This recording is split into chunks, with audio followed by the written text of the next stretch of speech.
Salut à tous, c'est Sophie. Bienvenue sur ma chaîne où je partage mes astuces pour une maison propre et bien organisée. Restez avec moi, on commence tout de suite.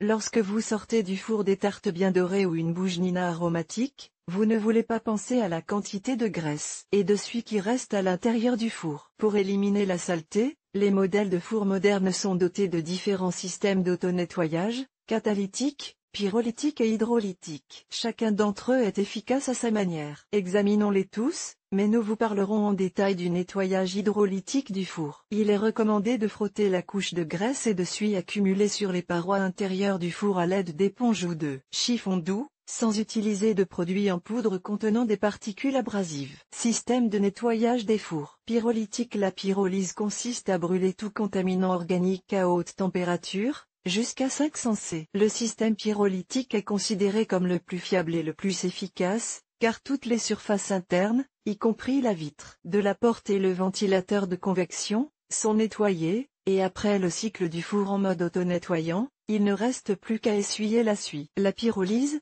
du grec pyro, feu, chaleur et lambda sigma iota sigma, décomposition, est la décomposition thermique de composés organiques sans accès à l'air. Selon les avis des utilisateurs, les inconvénients des fours pyrolytiques sont les suivants: un coût élevé, justifié par la qualité et la durabilité des matériaux. La présence d'une odeur désagréable lors de la combustion des dépôts organiques. Coût élevé de l'électricité, ces fours sont uniquement électriques, et le nettoyage est effectué dans le cadre d'un cycle de travail distinct et nécessite jusqu'à 7 kW.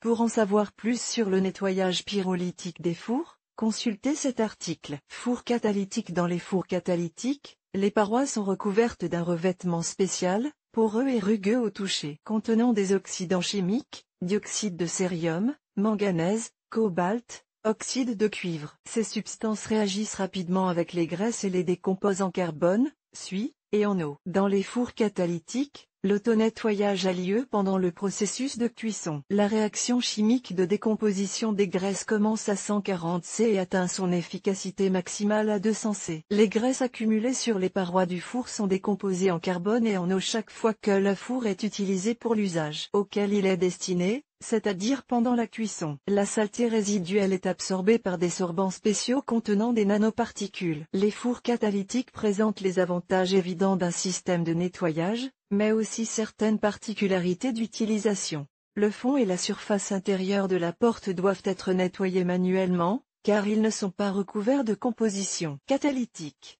Les panneaux en émail absorbant les graisses doivent être remplacés, ou inversés s'ils sont à double face, tous les 4 à 5 ans, période pendant laquelle les agents oxydants perdent progressivement leurs propriétés. Il est préférable d'utiliser le four fréquemment, car une grande quantité de graisse ne peut pas être dissoute en une seule fois.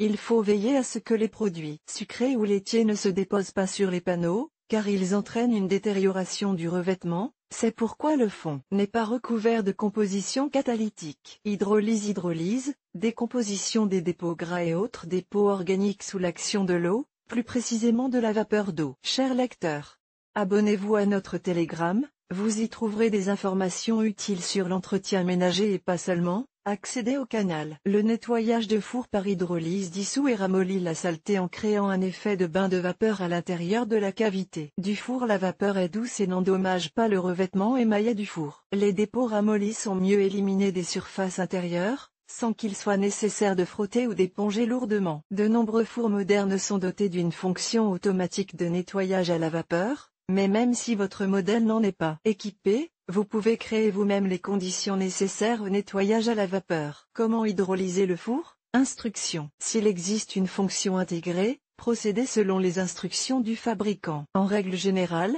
le nettoyage s'effectue de la manière suivante: verser de l'eau, 0,5, 1 litre, dans une plaque de cuisson profonde. Pour éliminer une couche épaisse de dépôts graisseux, il est recommandé d'ajouter un peu de détergent à vaisselle à l'eau. Mettez le four en mode auto-nettoyage ou réglez simplement une température basse, 50-90 C. Après 30 A, éteignez le four et laissez-le un moment avec la porte fermée pour qu'il refroidisse. Enlevez les dépôts ramollis à l'aide d'une éponge douce et d'un détergent. Même si la saleté est trop dense, il est préférable de ne pas la frotter avec des éponges métalliques, des brosses rigides ou des poudres abrasives, car vous risquez de rayer la couche d'émail. Il est préférable de nettoyer le four à plusieurs reprises. Pour augmenter l'efficacité du nettoyage du four par hydrolyse, dans l'eau destinée à l'évaporation, au lieu de détergent standard, vous pouvez ajouter des produits improvisés faits maison. Un grand avantage de l'hydrolyse est que tous les plateaux, grilles et rails amovibles peuvent être étuvés et débarrassés des dépôts collant directement dans le four pendant que le nettoyage est en cours. Les autres produits de nettoyage utilisés sont les suivants. Le vinaigre de table, à raison de 100 ml pour 500 ml d'eau. Le four est chauffé à 90 C et laisse la solution de vinaigre s'évaporer pendant 30 minutes. Citron frais. Un citron moyen coupé en tranches est ajouté à 500 ml d'eau. La solution de citron est chauffée jusqu'à 150 C. Ensuite, on éteint immédiatement le four et on le laisse refroidir, ou on réduit la température à 90 C et on le laisse en marche pendant 20 à.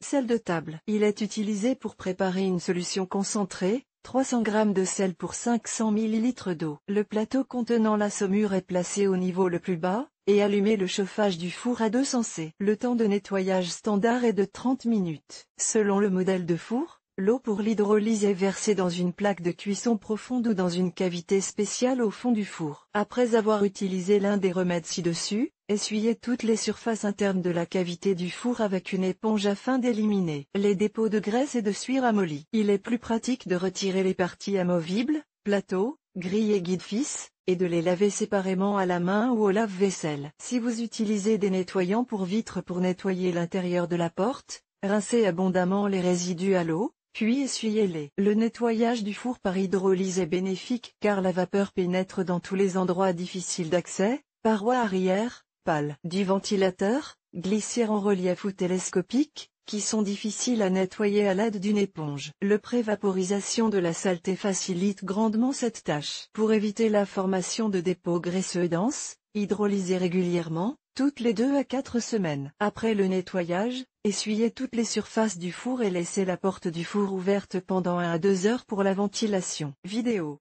Vous pouvez découvrir tous les détails du nettoyage du four par hydrolyse en regardant la vidéo suivante. Olga Poliakovskaya, experte en entretien ménager et experte en chefs-d'œuvre culinaire, d'après sa famille et ses amis. Elle a l'habitude de se fier à son bon sens, à son expérience du monde et à son intuition de femme.